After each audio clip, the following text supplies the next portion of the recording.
Hello and welcome to Let's Pod This. My name is Andy Moore. It's good to be with you again this week. Welcome back to Friday night in the big town. I don't know. Well, I really faded that out too quick. My apologies if you were digging the music and I cut it off. Listeners, thank you for everyone who responded to our episode last week and gave me some feedback about Adam and Izzy, our two AI Capital correspondents, and their news roundup. There's a great consensus among everyone who responded that they thought it was interesting, informative, fascinating in some cases, but no substitute for humans. Somebody said they preferred my single voice to even those two robot voices, and somebody else said that they noticed that they had a hard time retaining anything they said. And which is funny because I kind of had the same experience when I was listening to it. I was like, oh, this is really interesting. And I was just living for the moment. And then later I was like, I don't know what they said. Even though I think I agreed with it, but I really couldn't retain much. So I don't know if that's like a weird trait that we are as humans growing to expect. I also wonder if I hadn't primed you, if you didn't know that they were AI voices, would you have listened differently? Regardless, I don't think we'll be bringing them back because the consensus was cool experiment, don't do it again. The irony here is that I really wish I had some AI voices to help me out today because I am I'm not really under the weather. My voice is. I've been battling some kind of sinus something for a couple of weeks now. I feel fine, but my throat is very tight.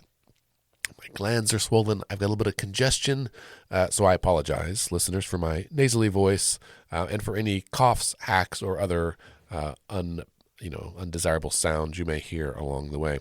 This is the risk, right? If you don't let robots do it, then you're stuck with humans, and we are flawed people. Even me, from the get-go. All right, well, this week, of course, was the only bill filing for the first regular session of the 60th Oklahoma legislature.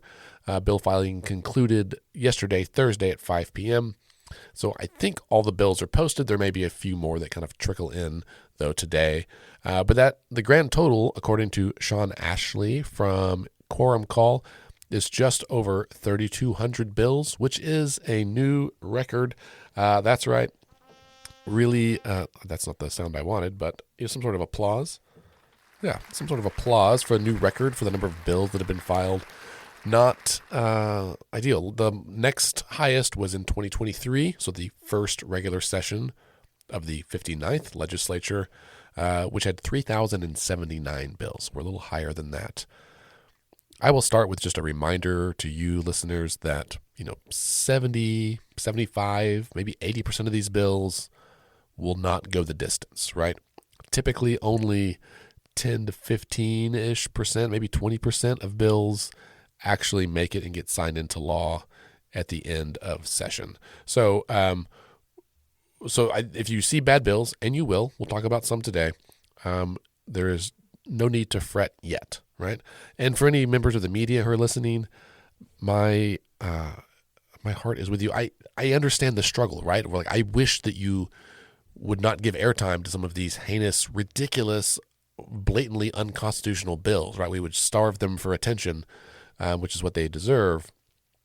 However, they pass unconstitutional stuff all the time, and sometimes it is important to let the public know that these yahoos are filing really crazy stuff, right? Like that also tells us something about our elected officials. And so there's it's a lose-lose situation, right? I don't want you to give oxygen to these bad bills, but I also want the electorate to be informed about the kind of legislation that some members are filing.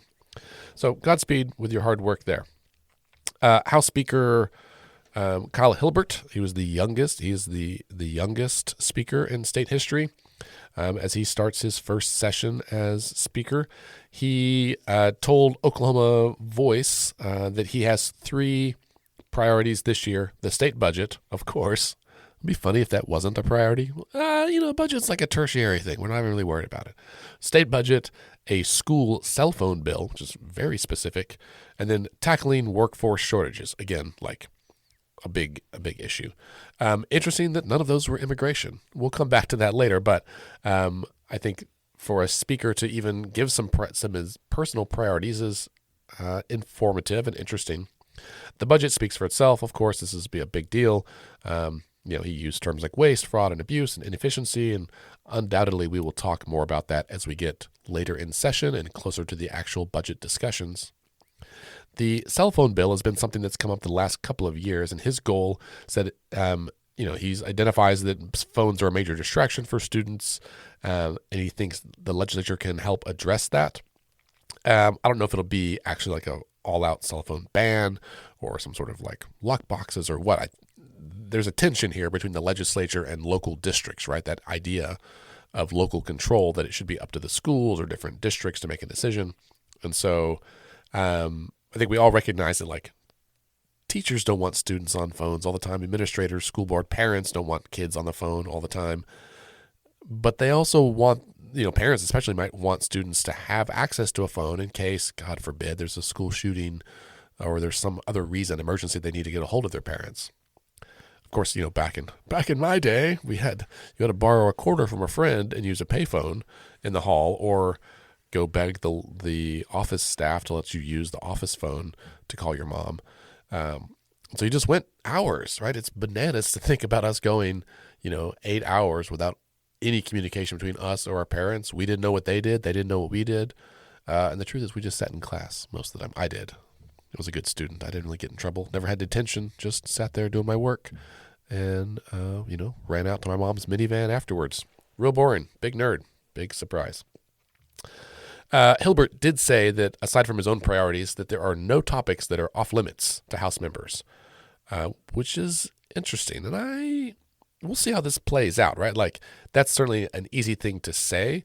That is a difficult and probably frustrating thing to enforce, or to not enforce, right? Just to allow everyone to file everything. I would hope that he has had some conversations with some members about what is appropriate and what's not. However, I also think Hilbert might be someone who is willing to let someone, give them some rope to hang themselves here. Like if they're going to file ridiculous bills and those bills aren't going to go anywhere, that might be the case. He also might just be saying, hey, you can file anything you want, but that doesn't mean it's going to get heard, right? And he can kind of push that off on a majority leader or someone who might not assign that to a committee, or might assign it to the rules committee where all those bills go to die. And with more than 3,200 bills being filed, undoubtedly a huge chunk of those, arguably half of those, will probably be dead by the middle of February, the end of February, for the first deadline there. Reporters ask Hilbert about minimum wage, which I think is interesting because Senator Kerry Hicks has filed a bill that would increase minimum wage to $15 effective this year, right? And as a reminder, we will be voting on minimum wage sometime in June of 2026. So we know that's coming, and that's what Hilbert said. He was like, hey, I don't think it's up to us now. Let's just wait and let voters decide next year. He did say he feels like increasing the minimum wage is a, quote, job killer, but we'll see what the public says. So that's a pretty safe, I think, political stance. He has nothing to gain from passing it right now, and he might have a lot to lose. Now, there is that wonder, right? Like, well, what if they raised it to $9? Like, would that take some of the energy out of the ballot initiative campaign? Would it make it harder to convince voters they should vote for it to increase to 15? Or would it stoke the fire even more? Would voters feel angry at the legislature for doing such a paltry increase when it hasn't been increased for 20 years? It's like, what, you're going to give us $2? Like, we know that if the minimum wage had been adjusted for inflation since the last time it was increased, which was, I think, in the 90s or early 2000s, that it should actually be up around $22 an hour. So even 15 is not putting it where it, quote, should be. And so I would imagine, the legislature even suggesting something less might be seen as a bit of a slap in the face to Oklahoma voters. We'll find out. So the other thing that was interesting about Hilbert's conversation here in this, I'm reading an article from Oklahoma Voice. He talks a lot about Ryan Walters. And, he says he has a different approach than maybe Speaker McCall did, who we know, there's a pretty openly hostile relationship between Walters and members of the legislature. In fact, there was that press conference last fall where Walters really called out McCall And like through the lens of the gubernatorial race in 26, right? Like I think Walters, he did not announce that he was running, but he did like acknowledge that there are rumors that McCall is going to run and that McCall sees Walters as a threat, which like implies they're both running, even though neither has officially announced. And Hilbert in this interview just says, "Hey, my stance, my approach is to talk with him directly." He says, quote, "It's about relationships. I think it's really easy just to throw bombs, and that's not something that I want to do at the end of the day." And talks a little bit about relationships with the governor's office and with the Senate. Now, at the beginning of every session, everyone is kumbaya, like we're all going to get along. We have the same goals in the end. We just how we're going to get there. We recognize there might be some conflict along the way, but we're confident that we'll all, be friends in the end. So we'll see what happens, right? There's a lot of learning that's going to happen this session, and I think there's two things to keep in mind. One, it's the first session of this legislature. There's some special elections, but broadly, no one is on the ballot this year, and sometimes that gives some members a little bit more comfort in filing or voting for legislation that they think might be electorally detrimental to their own goals, more so than they would be next year, right? So what I'm trying to say is that they might support something this year that they wouldn't next year because they're going to be on the ballot next year. Also next year, it's not just, all of the House and half the Senate like usual, but it's also all of the statewide elected offices, and they're all going to be open seats, right? There will be, I don't think there will be any incumbents who are seeking re-election. The one that could have would have been Gentner Drummond as Attorney General, but he announced last week or this week, whatever, he announced that he's formally running for governor, which means he's not running for AG. And that means that's an open seat too. So all, whatever it is, 6, 7, 8 statewide offices will be open seats on the ballot. We've only seen a couple of people announce. I think they've all been Republicans. I'll be very curious to see who the Democrats and independents and libertarians are that run for these offices. And I think we'll all be watching this through the lens of the primary process, right? If the really competitive election is a closed Republican primary, well, I think that gives a lot of air, a lot of fuel to the campaign around open primaries, right? If the ultimate governor, if the person who's elected governor next year is someone who narrowly won a closed primary in June with only a low turnout, right? And that's who ends up going on to win, there's an argument to be made that like, hey, a lot of voters were blocked out of this vote, right? Including people who might have supported another Republican, but because they choose to not affiliate with the party, they are effectively punished and made unable to vote in that primary. There's a lot to be said for that. Anyway, I'm putting the cart before the horse. We'll talk about that all of next year. Why worry about it now, right? We've got a session knocking on the door. Let's focus on that. Over in the other chamber, to be somewhat balanced between chambers and parties, the Senate Dems, right? Other chamber, other party, also announced their focus for this year. Their focus is on wages, and that includes Senator Hicks's minimum wage bill, focus on schools and basic needs. They said, education funding is a big deal. Minority Leader Senator Julia Kurt, friend of the show here, sad, I don't live in her district anymore, so she's not my neighbor, really. We're like a mile apart now. But she said that, quote, "We know this state has a lot of potential. We believe in this state. We love this state. That's why we're committed to doing the work we need to do to make this a more prosperous state where more people can thrive." And that's in the third paragraph of this article. And while the other article about Hilbert's priorities started with the budget, that statement there, that sounds like a statement that you would, I think, historically associate with the Republican Party, right? This like a growth and opportunity, prosperity gospel thing. And I'm not saying that Senator Kurt's using prosperity gospel, but just that's the leading thing here. I think that reflects the will of the people most, right? We saw in the election last year and in all the polling before and after that the economy was the number one issue for voters across the country and here in Oklahoma. And so addressing that as their primary concern makes a lot of sense. I also think that's a bit of a departure from the last few years where there's been a greater emphasis on some social issues, particularly on the left, that might not have been broadly popular.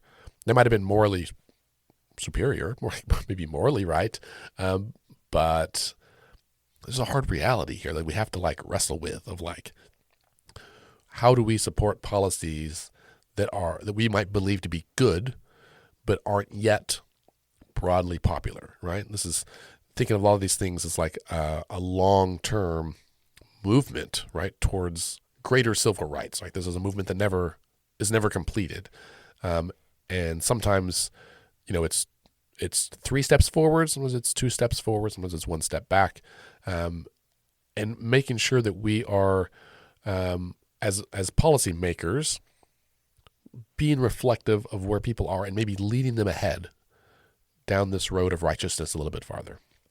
So there's been 2 bills aside from Senator Hicks's bill that would increase the minimum wage. One would increase it to $13 an hour and another to $15 an hour. As a reminder, the current minimum wage is only $7.25 an hour, which is the same that it was when I worked at Subway in high school, I think. And you definitely can't live on that back then. You certainly can't now. So we'll be interested to see what happens.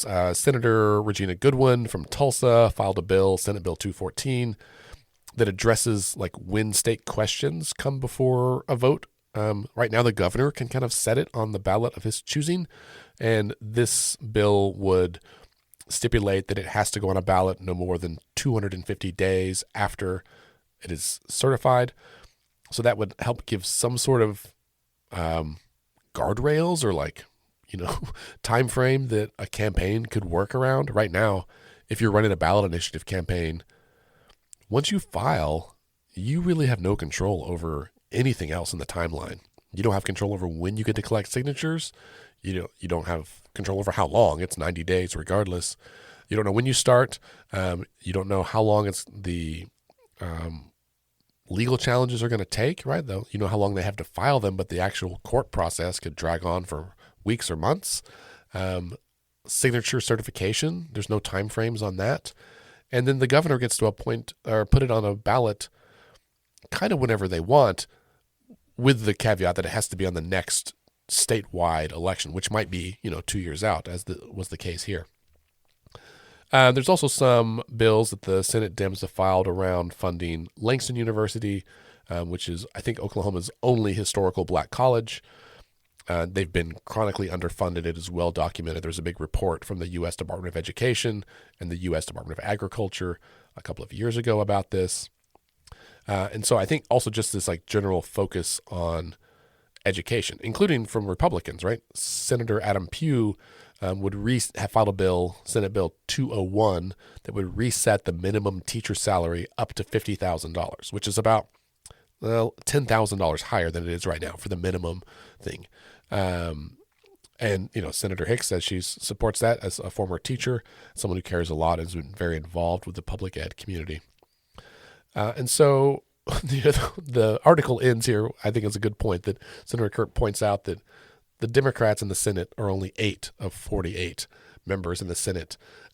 They recognize that they don't have a lot of clout in that chamber. However, a number of them have been there for a number of years. So there's some seniority that comes with that, some experience, some knowledge, ideally some relationships that can be useful. Collectively, they represent, I think, about 500,000 people, which is about an eighth of the state, and that I think that's proportional in some ways. But I wish I had a chart, right, to see all the bills filed from both parties, and then I guess I could do this, figure out what the average percent that gets signed into law. If the Dems get more of their bills signed into law than Republicans proportionally. I don't know. That's a math problem that is probably not worth the time to calculate it, but I'm a little interested because I think often those bills are a little more relevant, and some of them are bipartisan for sure. Good legislation is almost always supported by both members of both parties, but we'll find out. In other news about the legislature, lots of weird bills, right? Representative Jim Olson always, always a source of entertainment and indigestion. I think for me, heartburn. He's filed a bill that I actually think might be good. It would raise the age of sexual consent from 16 to 18. Like I grown up in Texas, it was 17. Like we got to have a line somewhere, right? 16 feels a little young. There's some caveats to it that make sense. There's apparently 11 states that have the age of consent being 18. I don't know. Obviously, 14's too young, 21's too old. Somewhere in there is real tricky. I am somewhat suspicious of Olson's motivation, as I am about a lot of his legislation. It tends to be very rooted in religious morals that might not be shared by the population. But this one, I expected it. When I saw his face on the article, I was like, oh no. And then I read it and I was like, well, maybe that's not terrible. To be balanced, Representative Andy Fugate, a Democrat from Oklahoma City, has introduced a bill. This would ban child marriage unless a court had emancipated a minor. I think that issue came up a few years ago, and there was a really interesting debate about defending child marriage, which is just the allowing people under the age of 18 to get married, even if they were still a dependent. So there was a cutoff there of, I forget how young. It was young enough that you're like, they shouldn't be getting married. I have lots of thoughts about what the appropriate age is to get married. I'll tell you, it's a lot higher than probably 18. No shame to any of you who got married at the age of 18. I've got several friends in high school that got married right after we graduated. They got kids. They're living their best lives. Seem to be very happy. Good for them. Statistically, that is not the way it goes for most people. But, and I will tell you, as someone who spent a big chunk of his career as a marriage counselor, there's some highly correlated distress with younger marriages. Yeah. Anyway, that's a topic for another day. Aside from that, I'm really just starting to go through bills. There's no bills about sunscreen. I don't know why I always look for that. One year there was a bunch of bills about sunscreen and students, and I'm always curious if that's still an issue. It's not. There are several bills about feral hogs, including one from Senator Dusty Devers that would basically remove any restrictions, right? Just let it go, let everyone go. It removes restrictions that required a permit to kill feral swine at night. It removes references to feral swine from several existing statutes, and nuisance animal control things. Really kind of allows, it removes the need for any permits, or just get after it, go kill the feral hogs. They are a legitimate issue.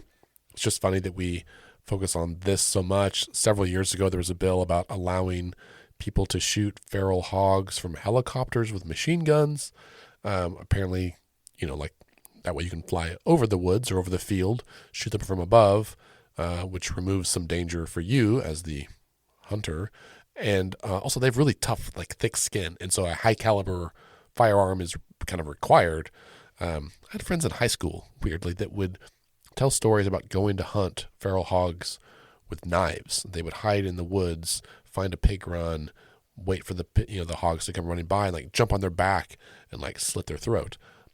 I probably should have given you some sort of trigger warning before I shared that story. But I say all that to say, the more that I've learned about feral hogs, either those guys were lying, which is a distinct possibility, or they were batshit crazy, and it's a miracle that none of them died, because these things can be super violent. Anyway, it was one of the first bills from Senator Devers that I've seen that even made a lick of sense to me. Oklahoma Voice has an article from last week that really outlines a bunch of bills. This is just a very broad overview of just a few things, bills about banning the use of cigarettes or vape products in a vehicle when minors are present, adding some fines, minimum wage hikes.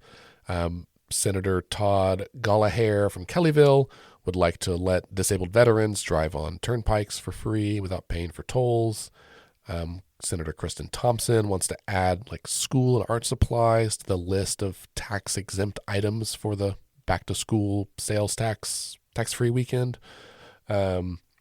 Shane Jett from Shawnee has a bill that would require judges' party affiliation of them, and I think and also list who the governor was that appointed them to the bench.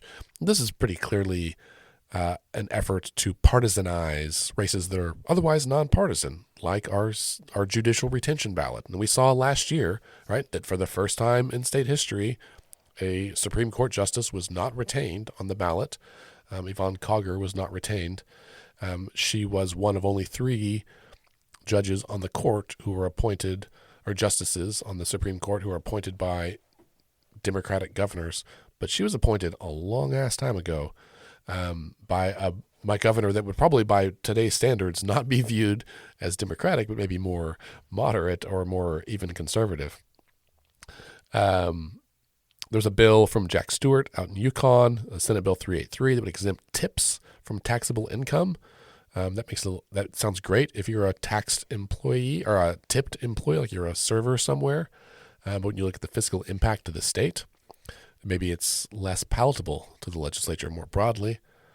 I personally would suggest we move away from a tip-based economy. And it's wild that we have to tip people for things. Let's just pay everybody a fair wage, right? Otherwise, you're like, it's such like a performance-based thing that is unfair in many ways. I think it creates some hostility that doesn't need to be there between just people. One bill that I think we will definitely hear more about this session was filed by Representative Ken Luttrell from Ponca City.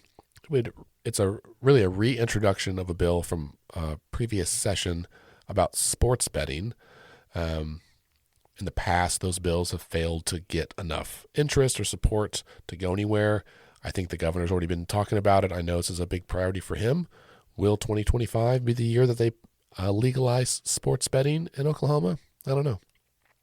That's the kind of issue that I really think about. Like, is this more likely to happen this year or next year going into the election cycle, right? Like, would this be advantageous? Well, a couple of things. Like, would it be advantageous for Representative Luttrell, who I think might be term limited, but anyway, would it be advantageous for him or those who vote for it? The governor could hang his hat on it, but he's not up for re-election. We'll wait and see if he's going to run for Congress or Senate or something.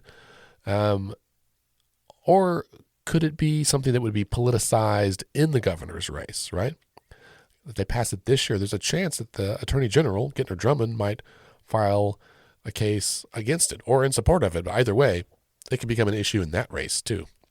So once again, I'm starting more and more to see things not through the lens of just good and bad policy, which is where I used to live and I wish I still did, but understanding that a lot of these issues are not just about the policy, they are about the impacts of the policy on certain individuals' electoral outlook. I know that's a pretty jaded way to look at this stuff, and those of you who are campaign consultants who listen to this podcast are probably chuckling in your cars right now because you've been seeing the world like this for a long time. There's very few areas of politics that happen just because, right? There's almost always a design, a reason behind it. And that feels gross, right? That feels icky. That's the part of politics nobody likes. But also, let's reframe it, right? Let's not frame it as politics. Let's frame it as salesmanship, as coalition building, as teamwork, maybe. I'm working on a project with my national organization that's really like we have a presentation, like a half-day in-service about electoral reform. And we are approaching certain groups to kind of educate them about these issues. And as we had a meeting yesterday about what's the agenda going to look like, what's the run of show, who are the speakers, we were really thinking about who are the people we could get to speak on panels that would be interesting to different audiences, because like the more closely we can align with the audience's interests, the higher the chances they're going to say yes, right? Because by default, they probably get asked all the time. They're just going to say no. And for us to get in and have, a half a day with some of these folks would be a big deal. A dedicated audience about the issues that we care about is a big deal. But you really got to frame it in a way that makes it interesting to them, right? And so sometimes that means like changing up, like, well, we want to just present good information, but we got to do it in a way, like through a lens with the right messengers that resonate with the audience we're trying to speak to. And sometimes that means like, having this person on here in order to get to this audience, because that gives you like a door to bring everything else in. So I started to see that as like a tactic, a strategy that is, you could say, political, because it's about politics, but it's also just like, this is how you do it, right? If you watch kids on the playground and how they develop a game together that has no rules, or they're making up the rules along the way. I love watching and like listening to see how kids like will decide to stop following certain rules or make new rules to make the game more challenging. Often they will try to change the rules to make it more advantageous to themselves, right?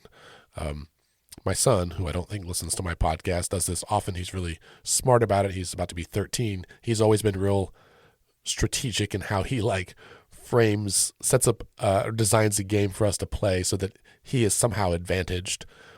And if it's just like he and I, if we're playing basketball, he might say, you have to dribble with your left hand or something, because he knows I'm terrible with that. And he's probably been practicing this week. Okay.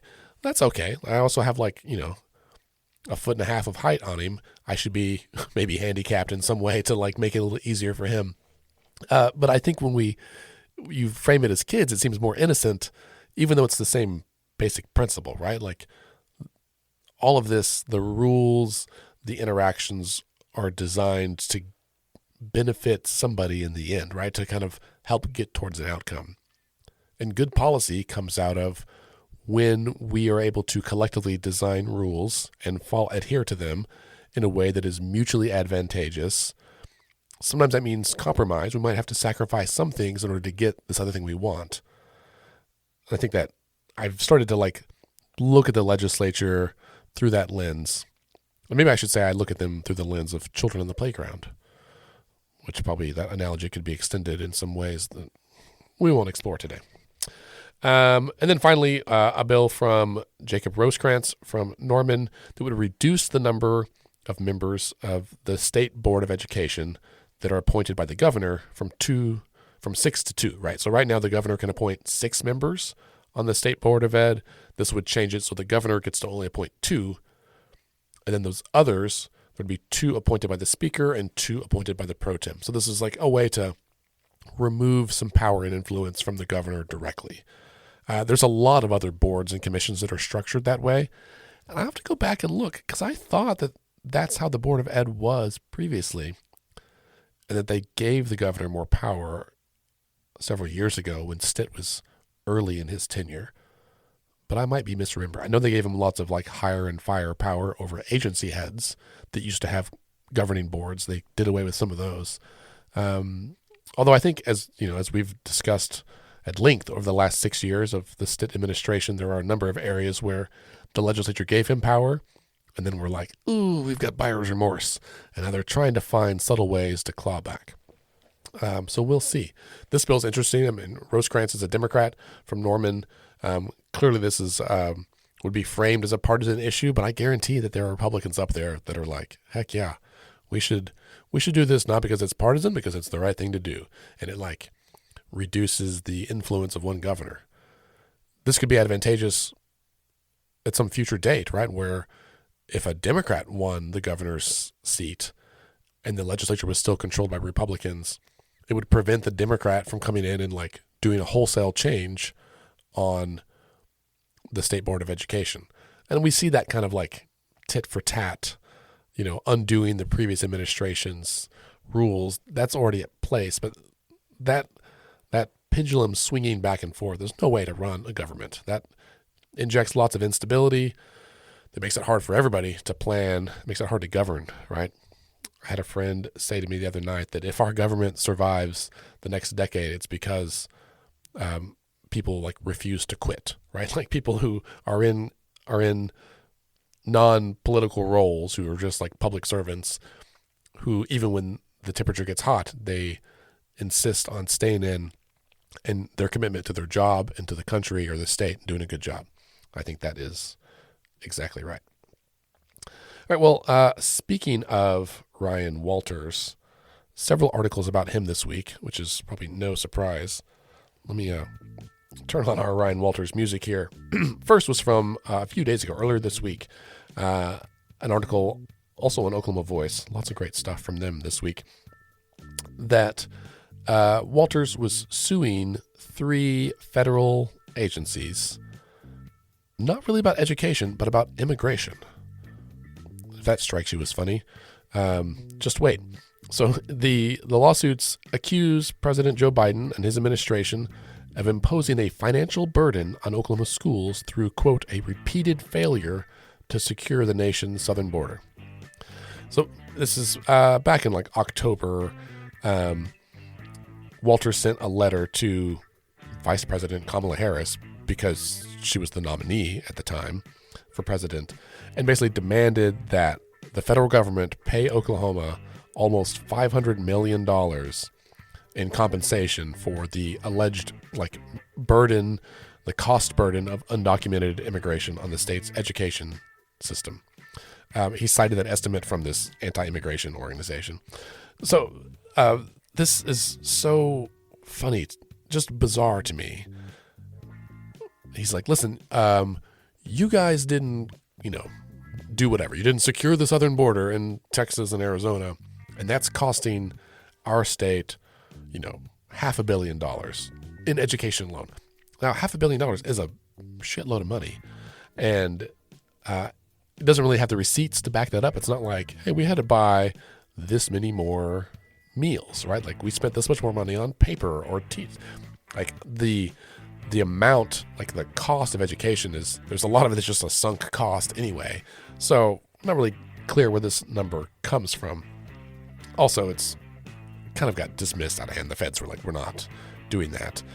Also, the federal government does provide lots of extra funding to the states that Ryan Walters did not ask for, right? There are grants to the states that he did not even apply for.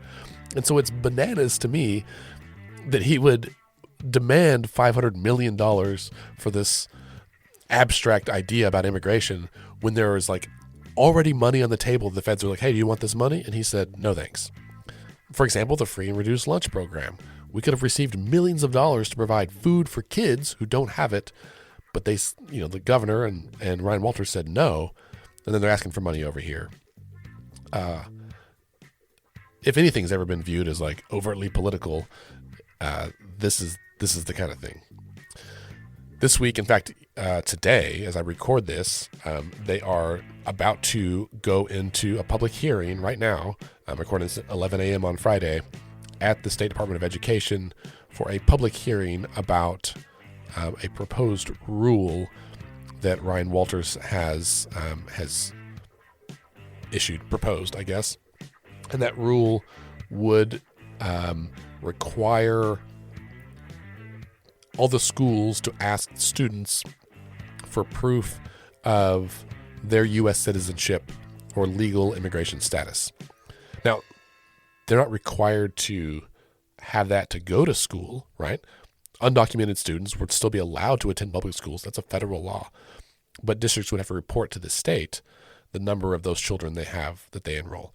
Now, maybe this is how he's trying to back end some data to justify that $500 million request, but it's also like somewhat of a violation and just unnecessary, right? Can you imagine asking like a 4th grader to like provide their citizenship status, especially if perhaps the students are legal residents, but their parents might still be undocumented, or others in their household. And I think in the backdrop of what some people expect Trump might do from the federal level of rounding up and deporting undocumented residents here in the United States, this is like sending up all kinds of red flags, right? Of like, oh, this is how they're going to identify the households where there are undocumented people, so we can send in the stormtroopers to, round them up and ship them off. There was a law that like this that was enacted 14 years ago, 2011, in Alabama, and it was overturned through a federal lawsuit. And so, speaking of, there's been written comments through yesterday or until today. There's a public hearing today. There's lots of groups that are going to be there. We'll see what happens, right? But related, speaking of stormtroopers, yesterday, on Thursday, there was a news article, several outlets I'm reading from Oklahoma Watch here. The headline says, Oklahoma State Guard Plan Unveiled. Some of the other headlines are a little more salacious, but essentially there's a department in Oklahoma called the Military Department, and they and Governor Stitt want to reestablish the Oklahoma State Guard. So this is different than the National Guard, which, as the name implies, is like national, or it's a branch of the national kind of military. The State Guard would be basically like the governor's he has the sole authority over them, right? So it's like a military force under the sole direction of the state, of the governor. And Oklahoma is one of the few states that has State Guard laws on the books, but they haven't funded it or had any organization to it since the 1970s. The state's adjutant, that's a weird word. I hope I'm pronouncing that correctly. Major General Thomas Mancino told senators this week it would take $2.4 million to reestablish the Oklahoma State Guard. Now, that's a really small number in my estimation. Later in the article, it says that they would anticipate having up to, I think 250 members of the State Guard. There is no way that you're getting 250 people paid, plus equipment, plus administration, everything else for $2.4 million, right? So that number seems very small, and might be small enough that the legislature says, yeah, that's reasonable. We'll give you a little bit of money. But I guarantee that the actual cost, if they were to do this, would be much higher, right? To set up and actually run some sort of State Guard. It's going to be way more than that. Go look at the receipts for the National Guard and what that kind of thing costs. I can't imagine what you would do for $2.4 million, right? You could run a handful of people and supplies. If you're asking for voices of opposition, there's only one, really. There's only one Democrat on the Appropriations Subcommittee on General Government and Transportation. That is Senator Regina Goodwin from Tulsa. She said she had some reservations about reestablishing the State Guard. The states like Texas have one, and there's been some standoffs between the Texas State Guard and the National Guard, particularly over immigration enforcement. And this is where it all comes back, right? So you see what Walters filed, trying to sue the government, saying you owe us money because you didn't protect the borders, and then requiring students to disclose their immigration status and that of their parents. And then the governor wants this dedicated stormtrooper police force that would be under his sole direction without a clear purpose, just saying, oh, they'll be there when we need them.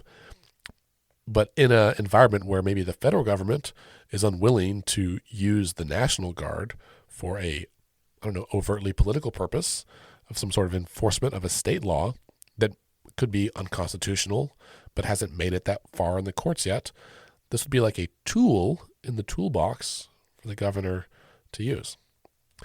If nothing else, the fact that we haven't needed nor even tried to fund a State Guard in 50 years, more than my lifetime, seems like a pretty good indication that maybe this is not necessary, right? Maybe this is an archaic thing that's been in the books for a long time.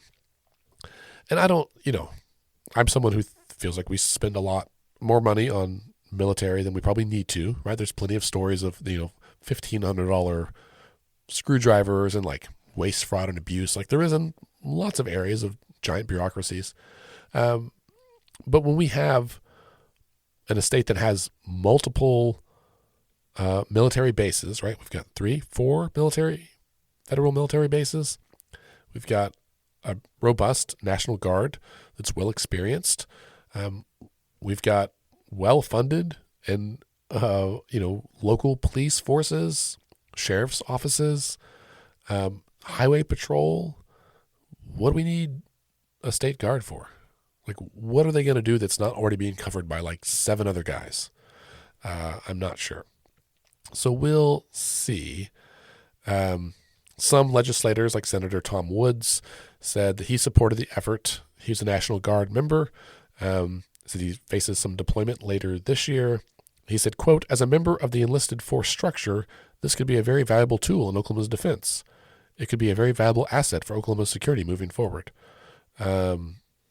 Senator Darrell Weaver said he thought it could be a force multiplier to help out during emergencies. And yes, but 250 guys and gals, 250 more troops, it's not like that substantial. For history, former Senator Nathan Dahm introduced the State Guard and Militia Revitalization Act in 23 and 2024, but those didn't go anywhere. A fiscal analysis of his bill last year said it would cost between $10 million and $96.6 million, depending on how many units were organized. So this $2.4 million structure is for reestablishment is very small. So we'll see what happens here. This very well might be a thing that is supported and called for by the governor, but is not supported by the bulk of the legislature. I guess we'll find out. The other big news about Ryan Walters happened this morning. NonDoc had an article this morning when I woke up. The headline says, "Ethics Commission to subpoena Ryan Walters for campaign records." He ran for re-election 2 years ago, and I'm going to put my Ryan Walters music back on since he's back on the tip of my tongue. Back in October, the Ethics Commission sent a request letter to Walters and said, "Hey, we need all your paperwork." So usually candidates have somebody that serves as the treasurer for their account. It's usually the person who's does their compliance and all the reporting and stuff to the Ethics Commission. But for Ryan Walters, he listed himself, not his campaign manager, Matt Langston, who you may have heard about. He's a consultant from Texas who's been working with the State Department of Education and with Walters for a long time. Been pretty contentious in the news and in social media. So back in October, the Ethics Commission notified Ryan Walters that his Walters for State Superintendent 2022 committee, they said, you've got to file your reports, send them to us, and if you don't, we're going to send you a subpoena. And the subpoena would seek, quote, "all documents, invoices, receipts, confirmations, credit card records, credit card statements, and bank records concerning funds received for or in connection with every item listed on all required campaign reports for 2021, 22, 23, and 24, as well as all financial ledgers, check registers, other similar financial or accounting documents, QuickBooks records, campaign committee, etc., etc. Basically, they want everything. Now, this is somewhat standard. A subpoena is going to be a very broad document that requests everything that usually is on the respondent to respond, right? And have their attorney argue what's necessary and what's not. In this case, the response was from an attorney, also from Fort Worth. I don't know why this guy doesn't hire anyone from Oklahoma. For someone who wants to be a job creator, he keeps hiring a lot of Texans. Anyway, his attorney from Fort Worth said, nope, those subpoena requests, they don't have any documents that they would produce anyway, and that it is an unlawful request, and just flat denied it.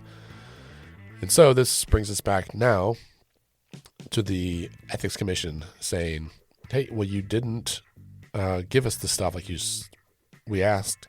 Also, you said you don't even have any of the documents, but as the treasurer, Walters would be required to maintain those documents for a period of time. I don't know if it's 7 years or 10 years, however long it is. Most tax records are 10 years, right? And so it says it is his responsibility to maintain all financial records, to make those records available to the commission upon request, pursuant to Rule 2.73. If he does not possess those documents, then he has failed to comply with that rule. Please confirm if he complied with it. And it goes on. So I think what we'll see here is, as they are doing some follow-up investigation on what happened with his reports for the last 2 election cycles, right? 4 years.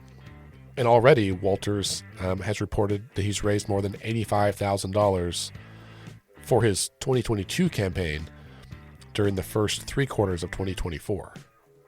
Does that make sense, right? He's reporting that he's still raising money for a campaign that ended years ago. That may be because he has debt, or that may be because he's raising money and saving it there that he could feasibly transfer to a new campaign account for, say, a gubernatorial race in 2026. I think we'll find out more soon because, if indeed Walters plans to run for governor next year, as we see announcements from Gentner Drummond and others, it's likely that we'll hear from Walters somewhat soon if he's actually launching his campaign. And I would not be surprised if he does that announcement at a time that would allow him to take the heat off of himself for other issues, right? I think we've seen this time and time again, is that when the heat gets turned up and someone's snooping around too close, then he pulls something out of his hat to distract everybody, to be like, hey, guess what? I'm running for governor. Like, bro, we know. It's not a surprise. We've been talking about this for years now. But the media can only, they only have so many column inches to fill. And that might mean that for a day or two, the headlines shift away. It's still about him, right? He's still in the news, but for a reason that he wants, not for something that may be criticizing him. So we'll be watching that very closely. As we wrap up for today, a couple of other quick headlines. There was an OSBI, an Oklahoma State Bureau of Investigation. It's like our state level FBI. Apparently, things have been a little rocky over there. There was a special board meeting scheduled in 2 weeks for essentially a performance review for the director. And so she announced yesterday, I believe, on Thursday, that she will be retiring. And so it was like a pretty clear thing where it's like, oh, we're going to review you in 2 weeks. It's like, you know what? I'm out. I don't know any details about this. This is another non-doc story that you can definitely read, and we will link to it in the show notes. It was just interesting. It popped up, and I hadn't even thought about OSBI in several years. And it's funny how there's like certain agencies kind of ride waves of news coverage, right? Like, do you remember several years ago when the State Department of Health had all those budget issues? That $10 million slush fund that was kind of hidden in the mattresses somewhere. The medical examiner's office had all that scandal for a long time. Interesting. Speaking of scandals and bureaus of investigation, the story I think I'm going to, we'll end on this one. The recent election, I guess last year, for the corporation commissioner seat, previously held by Bob Anthony, is now held by Brian Bingman. But Non-Doc has a long, fascinating article about Bob Anthony. The headline says, Champion of the Ratepayer. Bob Anthony reformed the Oklahoma Corporation Commission and worked undercover for the FBI. So that's why I clicked on the article to read. It's a long, kind of detailed history of Anthony's tenure with the Corporation Commission. He had been in elected office for 36 years, right? So his grandfather started a department store called Anthony's way back in statehood. From that, like, his family had some wealth. And so he was approached to run for office way back 36 years ago. And at the time, there were no term limits for corporation commissioners. And so he ran and was reelected 4 times. And then in around, I think, 2010, they implemented term limits, 2 term limits. But each term is 6 years, right? And it was not retroactive. So at the time, Anthony had served in the seat for 24 years and then was able to run for 2 more terms before he was term limited this last year. So 36 years, which is a long-ass time, right? You think about how long our state has been a state. That's like almost a third, right? Or a fourth of the statehood in one office, and a very powerful office, right? The Corporation Commission is just 3 people, 3 commissioners, each elected to 6-year terms. And their job is to oversee corporations, namely telecom, like telephone, that kind of stuff, and oil and gas and energy companies. So the utilities and oil and gas stuff. Bob Anthony's made headlines in the last couple of years for being outspoken against the other 2 commissioners, whoever they might have been at the time, particularly in response to that big winter storm we had a few years ago, I think in 2020, Winter Storm Uri. And then the big rate increase that came afterwards, where the energy companies or the utilities said, hey, we had to spend a lot of money on stuff because of this big storm. And rather than us take a hit on our profits or our coffers, we want to pass that hit on to ratepayers, on to consumers, you and I, and raise our rates, right? So now we have to pay whatever it is, $10 a month, $30 a month for like 30 years to pay off this debt because of the price of gas went up one day. Anyway, Anthony has been a staunch advocate of saying, like, this is wrong. Oklahomans got hosed. And he's produced several reports that are like 40 pages, 30 pages long with 50 pages of attachments and charts, like, to make his case. So far, nothing has come out of that really, but still a big deal.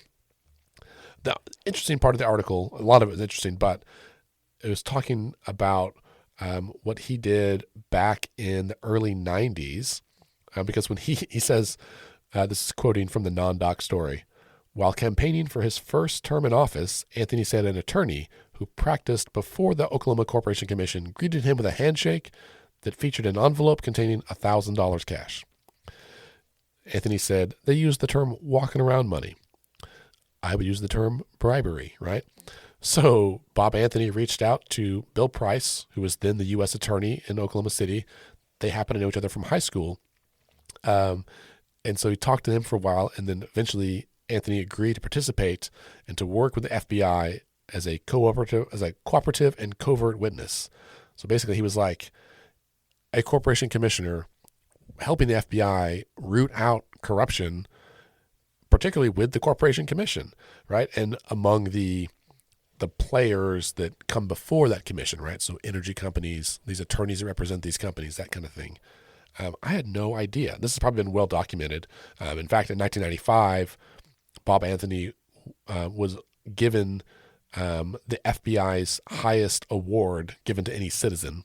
It's called the Lewis E. Peters Memorial Service Award, and it was for his cooperation and help with the investigation. It's a huge deal. Back in 94, it resulted in bribery conviction for a previous corporation commissioner, Bob Hopkins, and former Southwestern Bell attorney, William Anderson. They both received federal prison terms. So it was a big deal.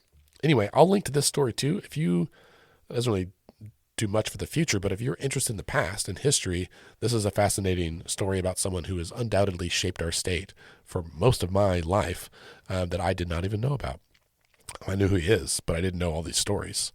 And every little story like this really helps frame up why Oklahoma is the way it is a little bit differently. Our history of political corruption and scandals is just like a textbook by itself.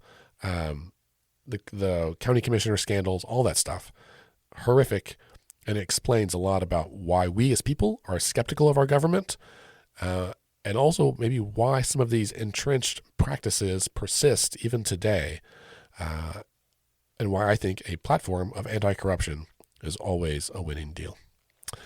All right. Well, folks, for those of you who said that a long monologue by me is better than 2 robots, let me know now. If you disagree with that, if you think the robots were better for a break, please send me an email, podcast@letsfixthis.org. Thanks for being here today. Stay warm, right? The weather is going to get cold again tomorrow. I'm not thrilled about it. I'm sure you're not either, because this time we don't even really have the chance of fluffy snow. So bundle up, hug your loved ones, bring your pets inside, and start reading some bills, right? Let's just prepare for session. make some soup, do those things. Remember, decisions are made by those who show up. We'll see you next week.